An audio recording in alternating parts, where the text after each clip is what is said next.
dig into how we can activate God's manifest presence. The first thing is to stay connected. How do you stay connected?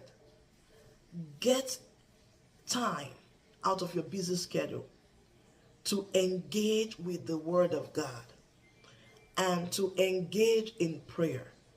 Do not mess with your personal time with God away from all the distractions around you. Be intentional about spending time with God in prayer and in study of the Word. That is how you can stay connected. If you have a pressing iron for your clothes, that iron has a job. But until that iron is connected to the power source, it cannot function as it should.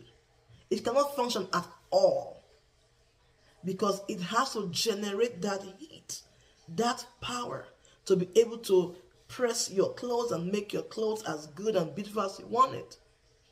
But it comes from staying connected to the power source.